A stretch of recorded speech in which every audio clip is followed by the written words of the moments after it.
वंदे मातरम, जय भारत। भाई राजीव दीक्षित अमर रहे। आज का ये वीडियो प्रमेय रोगों के बारे में है।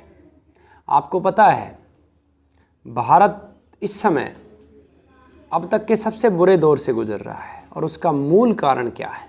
उसका मूल कारण है हमारे बीज का कमज़ोर हो जाना। इसीलिए आज मैंने विषय चुना है प्रमेय रोग। प्रमेय रोग होता क्या है आप समझिए। दरअसल अल्प आयु में जब हमारे बच्चे गलत ज्ञान को प्राप्त करते हैं, गलत संगत में जाते हैं, गलत ज्ञान तो नहीं कहेंगे, मतलब गलत व्यवस्थाओं में फंसते हैं, उसके चलते हुए उनके मन में गलत विचार पनपते हैं और उन्हीं विचारों के चलते हुए वो हस्त मैथुन करने की लत में पड़ जाते हैं। और जब किसी बड़े बुजुर्ग के समझाने पे और या सही रास्ता दिखने पर जब वो उसे बंद करते हैं तो उनका जो शरीर है वो कुछ साइड इफ़ेक्ट देता है, यानी कि उनका धातु बल कमज़ोर हो जाता है, धातुएं कमज़ोर हो जाती हैं और उसी के चलते हुए प्रमेय रोग की शुरुआत होती है। दरअसल प्रमेय रोग होता क्या है? हमारे युवकों को विशेष रूप से पेशाब के साथ एक पदार्थ निकलता है, चिपचिपा पदार्थ, वो धीरे धीरे हमारे शरीर की शक्ति को नष्ट कर देता है। ये रोग इतना खतरनाक है, ना केवल शारीरिक बल, मानसिक शक्ति को भी नष्ट कर देता है। इतना ही नहीं, हमारी जो आने वाली संतान है उसके लिए भी हमारे शरीर की जो सामर्थ्य है वो कम हो जाता है। जब विवाह के बाद बच्चे संतान की तैयारी करते हैं तो पहले तो संतान होने में बहुत दिक्कत आती है, क्योंकि उनके स्पर्म काउंट कम हो जाते हैं, वीर्य कमज़ोर हो जाता है, और दूसरे कड़ी में संतान होती है तो बहुत कमज़ोर होती है। इसीलिए मैं देश के युवकों से प्रार्थना भी करता हूँ, अपने वीर्य, अपने बीज को बचाना इस समय सबसे बड़ा कार्य है, और हस्तमैथुन और ये सब चीज़ें बंद होनी चाहिए देश से।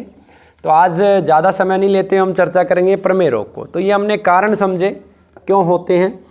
इसको ठीक करने का जो सबसे बड़ा तरीका है प्रमेय रोग को, सबसे पहले मन की शुद्धि। मन की शुद्धि के लिए हमें ईश्वर की साधना, माता पिता के साथ बैठ के प्रार्थना, माता पिता के सुबह शाम पैर दबाना, माता पिता से आशीर्वाद लेना, मंदिर में जाके पूजा करना, गौशाला में सेवा करना, बरगद पीपल में पानी डालना, ये सब उपाय हैं। यज्ञ करना, ध्यान साधना, मन की शुद्धि के, मन के ऑपरेशन के। मन की शुद्धि के बाद हमें अपने आसपास के वातावरण को परिवर्तित करना होता है, यानी कि जो टेलीविज़न या मोबाइल के माध्यम से जो फूहड़ता हम ले रहे हैं हमारे मस्तिष्क में, उसे हमें हटाना होता है। तीसरा, हमें अपनी संगत को बदलना होता है। जो इस प्रकार के मित्र हैं, इस प्रकार की जो चर्चा करते हैं, वार्तालाप करते हैं, उन मित्रों को या तो सद्मार्ग पे लेके आएँ या उनका साथ छोड़ दें। इन सब बेसिक चीज़ों के करने के बाद आपको कुछ औषधियों की आवश्यकता होती है, उसके बारे में मैं बता देता हूँ। सबसे पहले आपको देसी खांड लेनी है, एक चम्मच में डाल लेना है, और बरगद का दूध लगभग 8 से 9 बूंदें आपको टपकानी है सूर्य निकलने से पहले और सूर्य छिपने के बाद। इसे आपको सुबह शाम लेना है। जैसे ही आप सुबह शाम इसका प्रयोग शुरू करोगे, धीरे धीरे धीरे आपका प्रमेय रोग नष्ट होता जाएगा। इसके साथ साथ आप आंवले के चूर्ण को शहद के साथ भी ले सकते हैं। तो ये 2 प्रयोग आप करोगे तो मेरा जो अनुभव कहता है आपका धीरे धीरे प्रमेय रोग ठीक हो जाएगा। इसके अलावा कुछ एक्सरसाइज भी आप कर सकते हो प्रमेय रोग के लिए।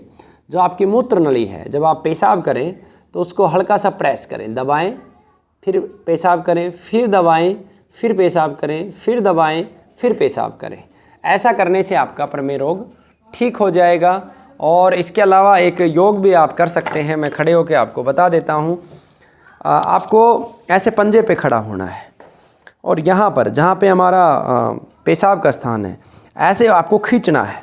आपको जो आपकी मूत्र नली है और जो अंडकोश है उसको ऊपर की ओर खींचना है। जितना आप खींचेंगे, खींचा, छोड़ दिया, फिर आपने खींचे, ऐसे देखेंगे आपका पेट भी खिंचता हुआ जाएगा। ऐसा करने से आपका प्रमेय रोग सदा के लिए नष्ट हो जाएगा।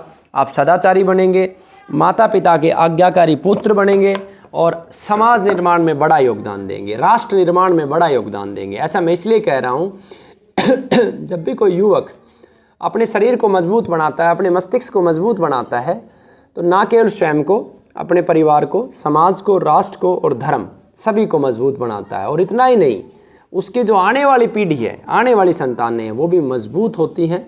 और मेरे जीवन का एक लक्ष्य भी है कि अप्राकृतिक सेक्स, गलत समय पे सेक्स, इससे मुक्त हो भारत, तभी महाराणा प्रताप, तभी भाई राजीव दीक्षित, तभी भगत सिंह दोबारा से संसार में जन्म लेंगे। आप देख रहे होंगे, एक तरफ तो हमारा भोजन खराब कर दिया गया है, दूसरी तरफ हमारा आचार विचार खराब कर दिया गया है। वंदे मातरम, जय भारत, भाई राजीव दीक्षित अमर रहे।